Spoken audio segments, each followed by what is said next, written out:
Hai sahabat Asyik Film, gimana kabar kalian hari ini? Semoga sehat walafiat dan rezekinya lancar ya. Oke, pada episode kali ini Mimin akan menceritakan sebuah film yang tentunya sangat seru sekali, dimana film ini mengisahkan lahirnya kembali sang legenda Raja Kerasakti di muka bumi yang memporak-porandakan kerajaan langit. Oke, bagaimana kisah perjalanan dan endingnya? Untuk itu tak usah berlama-lama, langsung saja kita caw ke pembahasannya. Dan sama-sama 1, 2, 3, semongko.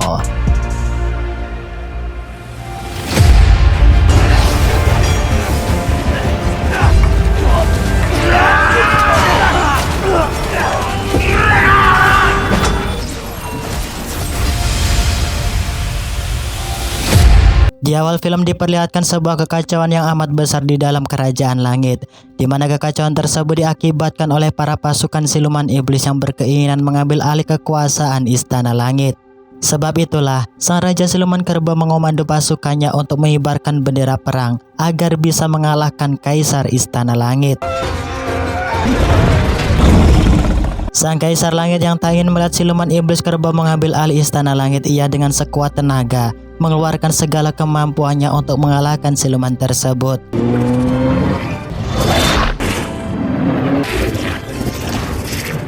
Hingga pada akhirnya, Kaisar Langit dapat memukul mundur iblis kerbau yang berada di hadapannya.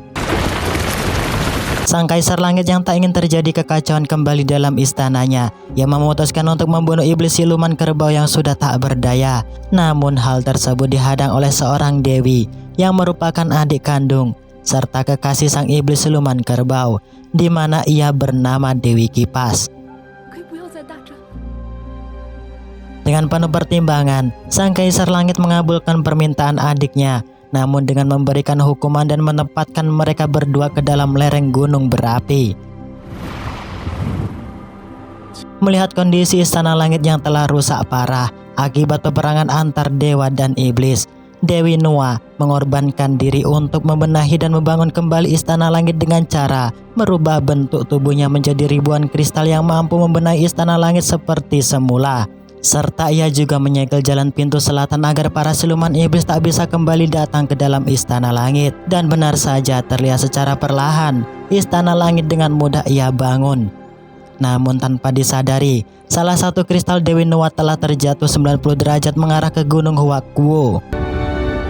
Dari kehebatan energi spiritual Dewi Nuwa, kristal tersebut mampu menciptakan makhluk hidup yang nantinya akan menjadi pemimpin terhebat di Gunung Huakuo. Di sisi lain, Dewi Guan Yin menghampiri Guru Putin. Disinilah ia memberitahu akan kekhawatiran dirinya mengenai batu kristal milik Dewi Nuwa yang usai terjatuh, di mana batu tersebut menciptakan sosok siluman kuat yang akan segera terlahir dari pecahan kristal Nuwa. Karena tak ingin terjadi bencana yang besar, Dewi Guan Yin menugaskan Guru Putin untuk membimbing dan melatih siluman tersebut agar menjadi sosok siluman baik yang nantinya akan berguna bagi kehidupan manusia. Tak berselang lama, keesokan paginya di dalam hutan Gunung Huakuo, terlihat adanya seekor rubah putih yang sedang bermain dengan riang. Disinilah ia melihat dan menghampiri seekor anak kera yang terperangkap di dalam batu kristal. Karena merasa kasihan, rubah putih mencoba untuk mengeluarkan kera tersebut. Namun seketika ia terpental akibat memegang batu kristal yang berada di hadapannya, yang seketika juga langsung disambut oleh sosok kabut hitam misterius. Hingga beberapa tahun kemudian tiba-tiba terjadi sebuah ledakan yang dibarengi dengan terbebasnya si kera yang terperangkap di dalam batu kristal. Disinilah ia sangat riang bisa menghembuskan nafas segar serta bermain dengan para kera yang lain. Bahkan ketika dewasa, ia menjadi raja bagi bangsa kera di Gunung Huakuo. Hal tersebut berkat kecerdasannya yang di atas rata-rata kera lain. Seusai arahan dan keinginan Dewi Guan Yin, Guru Putin mendatangi tempat keberadaan siluman kera untuk menjalankan amanahnya mendidik si kera agar tak tersesat di jalan keburukan. Disinilah ia menyaksikan si kera yang sedang berusaha menangkap kubu-kubu yang amat indah hingga dirinya terjatuh. Namun sangat disayangkan, kubu-kubu tersebut seketika tewas akibat genggaman si kera yang terlalu kuat. Guru Putin yang tak ingin melihat si kera sedih, ia menggunakan sihirnya untuk menghidupkan kembali kubu-kubu tersebut. Karena melihat kemampuan Guru Putin yang mampu menghidupkan kubu-kubu tersebut, siluman kera sangat senang dan riang, serta ia tertarik untuk belajar kesaktian tersebut padanya.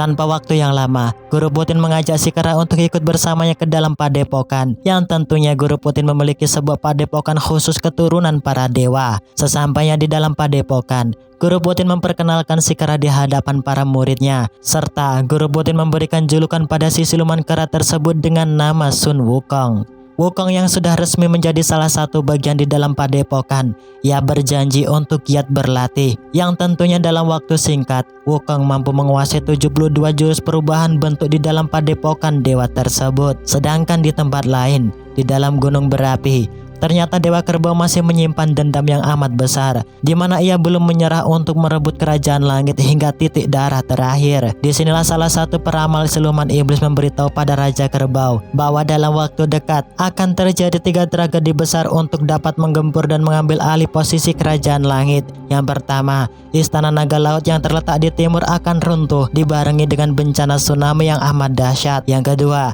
gerbang segel langit akan terbuka lebar. Serta yang ketiga, jatuhnya kristal Dewi Nuwa yang melahirkan siluman kera terkuat dan tiada tanding. Raja Kerbau yang mendengarkan akan 3 ramalan tersebut, ia membuat rencana matang-matang untuk merebut kerajaan langit dengan melakukan kongsi ataupun kerjasama dengan salah satu dewa kerajaan langit yang bernama Erlangsi. Disinilah ia sangat yakin bahwa Dewa Erlang akan membantu dirinya merebut kerajaan langit dikarenakan Dewa Erlang haus akan kekuasaan. Dan benar saja, esok malamnya terlihat Raja Kerbau menemui dan berbincang dengan Dewa Erlang si mata 3 dengan taktik permainan dan rencana yang licik. Pada akhirnya, Dewa Erlang menyetujui untuk melakukan kongsi bersamanya dengan imbalan jika dirinya berhasil, Raja Kerbau akan memberikan setengah kekuasaan kerajaan langit padanya. Sedangkan di dalam padepokan, terlihat Wukong diremehkan dan dibuli oleh para senior Guru Putin, di mana mereka mengatakan bahwa Wukong hanyalah binatang liar yang tak pantas menjadi bagian di antara mereka, yang membuat reputasi padepokan dewa sangatlah buruk. Wukong yang merasa dihina dan diremehkan oleh para senior, ia dengan kemampuannya berubah menjadi harimau dan menghajar para senior yang membulinya. Para senior yang tak ingin kalah mekanik dengan Wukong, ia mencoba untuk melawannya. Namun hal tersebut hanyalah sia-sia dikarenakan kemampuan Wukong saat ini bukanlah tandingan mereka. Guru Putin yang mendengarkan adanya keributan, ia pun segera datang dan melerai pertarungan mereka. Disinilah Guru Putin menasihati Wukong agar tak menggunakan kesaktiannya untuk melukai orang yang lemah, apalagi tak bersalah. Karena kesaktian Wukong yang semakin hari semakin bertambah, Guru Putin mengajak Wukong untuk pergi di sebuah tempat. Di pertengahan jalan, seketika Wukong masuk ke dalam dimensi alam lain yang amat mengerikan. Karena takut akan hal tersebut, Wukong menanyakan kejadian yang baru ia alami pada sang guru. Disinilah sang guru menjelaskan padanya bahwa hal tersebut merupakan gambaran takdir yang tak akan lama lagi menimpa dirimu. Tersambar petir, terbawa angin topan, serta dihancurkan selayaknya abu. Sang guru juga memberitahu padanya jika ia berhasil selamat dari takdir tersebut, maka Wukong akan hidup abadi dengan penuh kedamaian. Namun, jika takdir yang menelannya, maka ajal akan menjemputnya. Mendengarkan akan ajal, Wukong meminta pada gurunya untuk mengajarkan ilmu menghidupkan orang mati, mengingat akan bangsa keranya di Gunung Wako yang tak bisa hidup abadi seperti dirinya. Mendengarkan akan hal tersebut, sang guru mengatakan bahwa semua ilmunya sudah ia turunkan padanya dan menugaskan Wukong untuk segera kembali bersama bangsanya di Gunung Wako. Mendengarkan dan merasakan akan perpisahan, Wukong memeluk sang guru Putin sebelum ia kembali. Sedangkan di dalam Gunung Wako, terlihat para kera berlari ketakutan karena kemunculan monster batu yang akan membunuh mereka. Di saat terdesak, seketika Wukong pun datang dan membantai siluman batu tersebut. Para kera yang melihat rajanya telah kembali, mereka pun sangat senang dan mengatakan pada Wukong untuk tak meninggalkan mereka kembali. Karena Wukong yang tak bisa menemani mereka setiap saat dan cemas jika para siluman kembali datang ketika Wukong tak berada di tengah-tengah mereka. Salah satu kera tertua memberitahu Wukong dan yang lainnya bahwa di dasar air terjun terdapat sebuah kerajaan naga yang menyimpan senjata keramat yang dapat mereka gunakan untuk melawan para siluman ketika Wukong tak berada bersamanya. Raja Wukong yang tak ingin para saudaranya dalam bahaya, ia pun meluncur ke dasar air terjun menuju istana kerajaan naga berada. Sesampainya di pintu istana kerajaan naga, Wukong disambut hangat oleh siluman ikan bertaring yang merupakan panglima penjaga istana kerajaan naga. Disinilah nampak si siluman ikan tak menyukai akan kedatangan Wukong dan berusaha untuk membunuhnya. Awalnya Wukong tak ingin melukai siluman ikan tersebut, bahkan berniat untuk membunuhnya. Namun perkataan Wukong dihiraukan olehnya yang seketika ia pun meledak. Raja Naga yang mengetahui kehadiran kera nakal, ia menyuruh pasukannya untuk segera membunuh kera tersebut. Dengan rasa terpaksa, Wukong melawan satu persatu pasukan Raja Naga sambil mengatakan akan tujuannya yang hanya ingin meminta beberapa pusaka keramat untuk ia berikan pada bangsa keranya. Sang raja yang tak ingin melihat pasukannya menjadi korban akan amukan Wukong. Ia mengabulkan keinginan Wukong dengan memberikan beberapa senjata keramat untuk ia bawa. Bahkan, Wukong juga menyita baju perang berlapis emas yang mampu menahan serangan para siluman jahat. Wukong yang merasa cukup, ia berpamitan dan berterima kasih dengan Raja Naga atas kebaikannya memberikan senjata keramat padanya. Ketika akan pulang, Wukong pun berhenti karena ia melihat sebuah tongkat legendaris yang tertancap di istana kerajaan naga.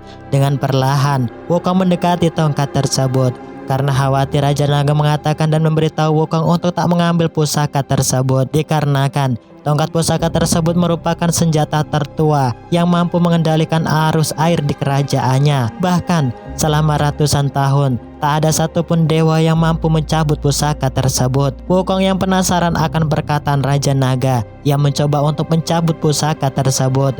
Namun di luar dugaan Raja Naga, Wukong mampu mencabut pusaka tongkat tersebut yang menjadikan arus air kerajaan naga tak terkendalikan, yang seketika terjadi bencana tsunami yang amat dahsyat.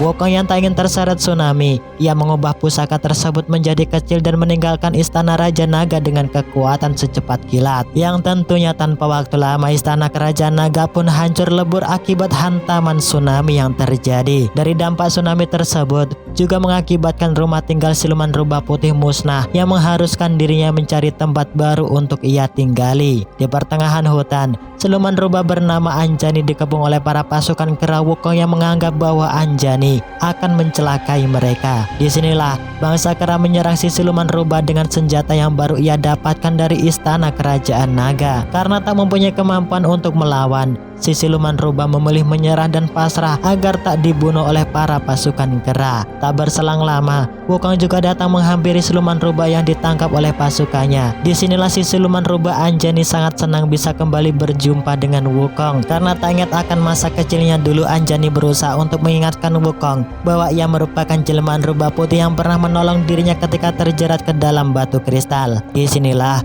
Wukong dengan berlahan mulai mengingatnya dengan melihat telapak tangan Anjani yang sempat terluka ketika menyentuh batu kristal Dewi Nuwa. Wukong yang sudah mengingat akan kenangan masa lalunya bersama Anjani, ia langsung mengajak Anjani terbang menikmati indahnya pemandangan malam di Gunung Huakuo. Sedangkan di tempat lain di dalam kerajaan langit, sang Raja Naga Laut Timur melapor akan kejadian yang baru menimpa kerajaannya yang disebabkan oleh si kera Wukong. Dewa Erlang yang mendengarkan akan hal tersebut, ia menghadang Raja Naga untuk menemui sang Kaisar Langit, yang tentunya ia akan mengatasi masalah sepele tersebut dan mengutus dewa bawahannya bernama Dewa Nacha untuk memperingatkan dan menangkap si siluman kera Wukong. Wukong yang tak ingin menyia-nyiakan waktu spesial, ia mengajak Anjani di sebuah tebing yang amat tinggi untuk melihat dan menikmati pemandangan alam dengan nuansa romantisme. Tak berselang lama dari berbincang manja, terbitlah matahari dari ufuk timur yang membuat keromantisan semakin melekat. Namun, Anjani merasa aneh dengan menatap lebih jelas sinar yang berada di hadapannya. Dan benar saja, sinar tersebut bukanlah matahari yang terbit, melainkan bola api besar yang siap untuk menghantam mereka. Di sinilah Dewa Nacha memberitahu Wukong bahwa ia telah diperintah Dewa Erlang untuk menangkapnya karena ulahnya yang usai menghancurkan kerajaan Naga Laut Timur. Segala serangan bola api ia luncurkan hingga membuat ekor si siluman rubah Anjani terbakar, yang mengharuskan Wukong melemparnya ke laut agar ia selamat dari serangan bola api Dewa Nacha. Dan di saat inilah duel mekanik antar mereka pun tak terhindarkan.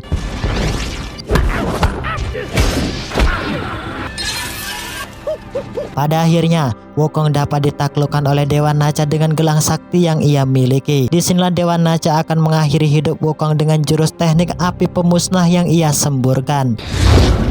Ketika akan terhantam oleh bola api, seketika Dewa Kerbau pun datang menolong Wukong dengan menghentakkan kipasnya yang membuat Dewa Naca pun hangus terbakar.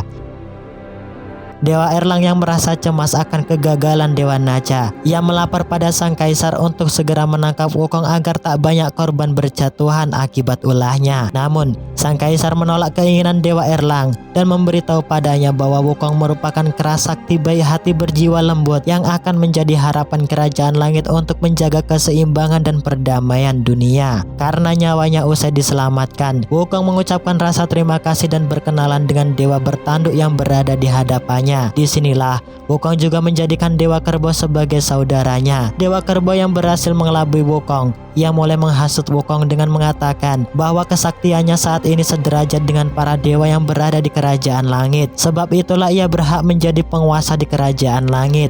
Mendengarkan akan hal tersebut, si Siluman Rubah juga setuju dengan ungkapan Dewa Kerbau yang memungkinkan Wukong akan mendapatkan kedudukan serta kekuatan yang selama ini diinginkan olehnya, yakni kekuatan yang mampu menghidupkan orang yang sudah mati. Awalnya Wukong tak menghiraukan akan perkataan mereka untuk menjadi penguasa di kerajaan langit, dikarenakan ia lebih puas tinggal bersama bangsa keranya di Gunung Huakuo. Namun dengan melihat kondisi kerabatnya yang sudah termakan usia dan tak akan lama lagi mati, Wukong pada akhirnya memutuskan untuk pergi menuju kerajaan langit malam hari itu juga. Setibanya di gerbang langit, kedatangan Wukong dihadang oleh Dewa Erlang.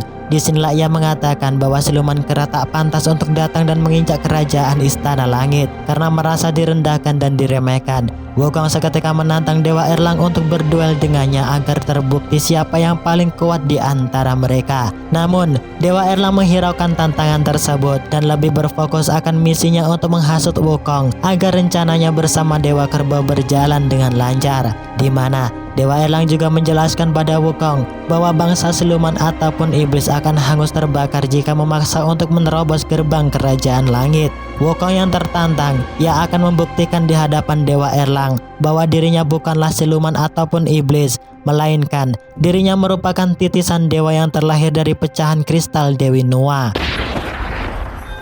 Singkatnya, Wukong pun sampai di dalam kerajaan langit yang amat luas dan megah.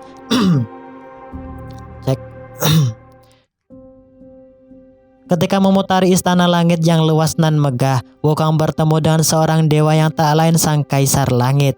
Terlihat sang kaisar sangat sedih melihat salah satu kudanya tergeletak lemas dan tak berdaya. Dengan kebaikan hatinya, Wukong membantu kuda tersebut agar bangkit kembali dengan melepas semua beban kuda yang dibawanya. Disinilah sang kaisar sangat senang karena Wukong berhasil memecahkan permasalahan yang sengaja ia buat. Dan di waktu bersamaan pula, Guru Putin pun datang menghampiri sang kaisar, meminta maaf atas tindakan Wukong yang ceroboh dan konyol terhadapnya. Namun, sang kaisar tak mempermasalahkan hal tersebut, di mana ia malah mengangkat Wukong agar menjadi penjaga bagi kuda-kudanya di dalam kerajaan langit. Mendengarkan akan hal tersebut, Wukong sangat senang dan merasa dihargai oleh sang kaisar atas jabatan yang baru ia dapatkan. Dewa Erlang yang dari awal tak menyukai kedatangan Wukong, ia pun kembali menghampiri Wukong yang sedang bertugas menjaga kuda sang kaisar. Disinilah dengan spontanitas Dewa Erlang memukuli kuda tersebut tanpa alasan yang jelas. Wukong yang tak tega dan merasa kasihan terhadap kudanya, ia membalas kelakuan Dewa Erlang dengan menggunakan ekornya sebagai cambuk, serta memberitahu Dewa Erlang bahwa makhluk hidup perlu diperhatikan penuh dengan kasih sayang, yang tentunya Wukong membawa para kuda tersebut agar menikmati udara yang segar. Sedangkan di sisi lain di dalam markas, Raja Iblis bersama pasukannya sedang melakukan persiapan untuk merebut kembali kerajaan Istana Langit dengan menciptakan senjata ampuh yang mampu menghancurkan langit dan bumi. Di mana senjata tersebut dijuluki dengan kampak iblis. Dengan senjata baru inilah Raja Kerbau yakin bahwa dirinya mampu mengalahkan para dewa yang berada di kerajaan langit. Karena tak mampu melawan kehebatan dan kecerdikan Wukong, Dewa Erlang melakukan penyamaran untuk mengelabuinya kembali dan memberitahu Wukong bahwa di kuil sebelah selatan terdapat ramuan mujarab yang berkemampuan dapat menghidupkan orang yang sudah mati. Wukong yang mendengarkan akan hal tersebut, tentu ia sangat tertarik untuk mengambil dan menelan ramuan tersebut agar para bangsa keranya dapat hidup abadi. Sesampainya di dalam kuil, Wukong seketika dijerat dengan seuntai rantai yang berkekuatan spiritual tinggi yang tak bisa Wukong hancurkan. Karena misinya berhasil menjebak Wukong untuk masuk di kuil terlarang, Raja Erlang menyuruh bala pasukannya untuk menangkap Wukong agar diberi hukuman yang berat oleh Sang Kaisar Langit. Guru Putin yang tak tega melihat Wukong disiksa, yang mengatakan padanya untuk segera mengakui akan kesalahannya agar mendapatkan ampunan oleh Sang Kaisar. Namun, hal tersebut tak dihiraukan oleh Wukong, di mana dirinya tidaklah bersalah, melainkan ia telah dijebak oleh Dewa Erlang yang menyamar menjadi seorang dewi.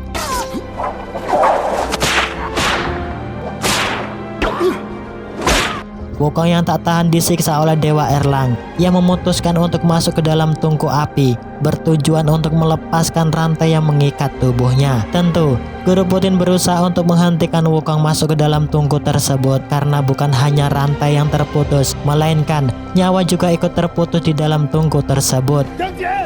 Dengan teguh pendirian, Wukong tetap memutuskan masuk ke dalam tungku api dan mengatakan pada Guru Putin bahwa hidup dan mati ialah sebuah takdir yang sudah ditetapkan.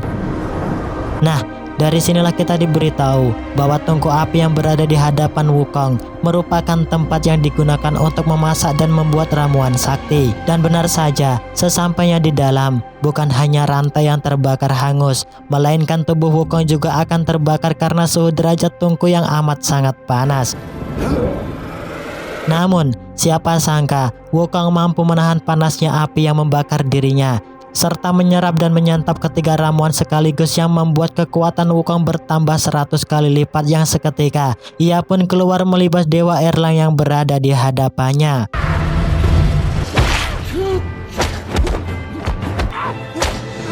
Karena tak ingin mati dini, Dewa Erlang memilih untuk kabur dari hadapan Wukong yang sedang mengamuk. Disinilah Wukong tak mengejar kepergian Dewa Erlang, di mana ia memilih untuk pergi menuju Gunung Huakuo karena mendapatkan firasat yang buruk. Dan benar saja, sesampainya di Gunung Huakuo, Wukong dikejutkan akan kehancuran dan kematian semua kerabatnya. Bahkan Wukong juga terkejut melihat Anjani yang sudah tak bernyawa. Dengan kesedihan akan kehilangan semua kerabatnya, Wukong mencoba mengeluarkan kesaktian agar dapat menghidupkan kembali rakyat keranya. Namun, hal tersebut hanyalah sia-sia, di mana ramuan yang ia telan bukanlah ramuan kahuripan, melainkan hanya ramuan penambah kekuatan. Di titik keputusasaan, Wukong mencoba untuk ikhlas dengan menguburkan semua kerabatnya. Tak berselang lama, Wukong kembali dihampiri oleh Raja Iblis. Disinilah ia mengucapkan bela sungkawa atas musibah yang baru menimpa pada kerabat keranya. Di momen inilah Raja Iblis menunjukkan cermin ajaib yang mampu merekam kejadian yang menimpa Gunung Huakuo dan rakyat keranya. Wukong yang melihat akan kenyataan tersebut dengan emosi yang membara, ia pun melesat dengan secepat kilat menuju kerajaan langit untuk membalaskan dendam atas perbuatan yang dilakukan oleh rakyat keranya. Sesampainya di kerajaan langit, Wukong menjebol segel pintu selatan dan membantai semua pasukan kerajaan langit yang berada di hadapannya tanpa memandang bulu. Raja Iblis yang berhasil menghasut Wukong, ia pun tersenyum manis karena usahanya akan berhasil untuk mengambil alih kerajaan langit, di mana juga dirinya lah dan pasukannya yang membantai rakyat kera dengan melakukan penyamaran.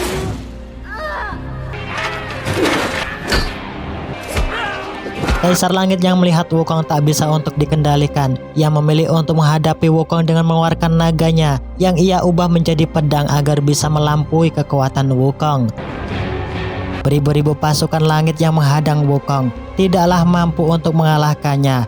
Bahkan semua pasukan ia babat habis dengan jurus 1000 bayangan yang ia miliki saat ini.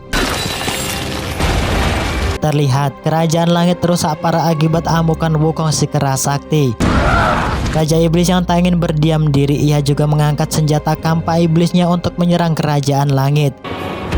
Dengan sekali hempasan, kampak tersebut mampu membunuh dan menghanguskan ratusan pasukan tentara langit dengan mudah. Disinilah sang kaisar berusaha untuk menenangkan Wukong dengan mengatakan bahwa yang membunuh rakyat keranya bukanlah dirinya ataupun pasukan kerajaan langit. Namun, Wukong yang tersurut emosi tak menghiraukan perkataan sang kaisar. Bahkan, Raja Iblis juga membunuh guru Putin yang akan menghalangi langkahnya. Wukong yang melihat gurunya terbunuh, ia pun seketika berhenti menghancurkan kerajaan langit. Di detik-detik kematian, Wukong baru tersadar bahwa asap hitam yang membunuh kerabatnya sama dengan asap hitam yang membunuh gurunya. Disinilah Wukong menyimpulkan bahwa Raja Iblislah yang melakukan hal tersebut dengan menghasut dirinya agar menghancurkan kerajaan langit. Kaisar langit yang geram melihat kelicikan Raja Iblis, ia juga menyerangnya dengan menjelma menjadi naga agung. Namun, kekuatan sang kaisar saat ini sangatlah berbanding jauh yang membuat dirinya tak berdaya. Wukong yang melihat kaisar langit tergeletak, yang mencoba untuk menyerang Raja Iblis, namun aksinya dihentikan oleh Dewa Erlang yang berpihak dengan Raja Iblis. Raja Iblis yang senang, ia dengan perlahan menduduki singgasana kerajaan langit serta menobatkan dirinya sebagai penguasa saat ini. Karena tak ingin melihat Dewa Erlang tetap hidup, ia juga mengkhianatinya dengan membunuh Dewa Erlang dengan kekuatan kegelapannya. Wukong yang tak terima melihat hal itu semua, ia pun kembali melesat dan menghancurkan singgasana tersebut. Dan di saat inilah duel sengit Wukong si kera sakti dengan Raja Iblis kegelapan pun tak terhindarkan.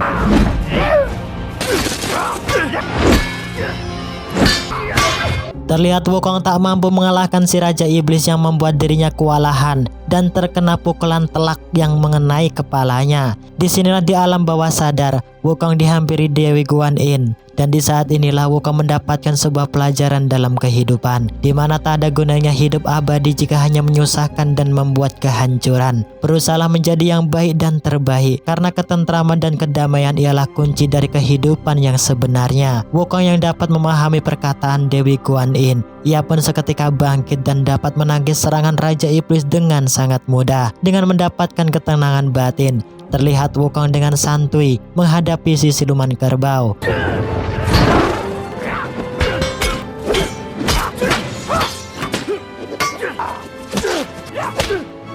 Siluman kerbau yang terobsesi akan kekuatan dan kekuasaan, ia pun mengeluarkan semua kemampuannya agar dapat mengalahkan dan membunuh si Wukong. Yang seketika ia mengeluarkan cakra siluman kegelapan yang mengubah bentuknya menjadi iblis kerbau yang sempurna. Karena tak ingin kalah, Wukong juga mengubah bentuknya menjadi kerahutan raksasa. Yang tentunya pertarungan sengit antar mereka pun tak terhindarkan. Berkat perjuangan dan kerja keras serta keyakinan, pada akhirnya Wukong mampu mengalahkan siluman kerbau dengan memotong salah satu tanduknya dan melemparnya ke bumi. Yang tentunya saat ini siluman kerbau tak lagi mempunyai kekuatan apapun dan menjadi seekor binatang kerbau biasa. Tak berselang lama, di dalam kerajaan sang kaisar pun juga terbangun. Disinilah ia sangat terkejut melihat dan menyaksikan kerajaan yang sudah rusak parah. Wukong yang tak ingin melihat sang kaisar sedih, ia berniat untuk memperbaiki kembali kerajaan langit. Namun, sang kaisar seketika pun tersenyum dan mengatakan pada Wukong bahwa memperbaiki kerajaan langit bukanlah waktu yang singkat, di mana membutuhkan ratusan tahun untuk dapat memperbaikinya. Wukong yang mendengarkan hal tersebut tentu sangat terkejut, serta di waktu bersamaan Buddha Agung pun datang dan mengatakan bahwa Wukong harus menjalani hukuman atas segala tindakan yang ia lakukan, yakni dikurung di dalam gunung 5 jari selama 500 tahun agar Wukong merenungi segala perbuatan dan kesalahannya, hingga sampai datanglah seorang utusan yang akan membebaskan Wukong di dalam gunung tersebut. Hingga di saat inilah film The Monkey King 2014 pun selesai.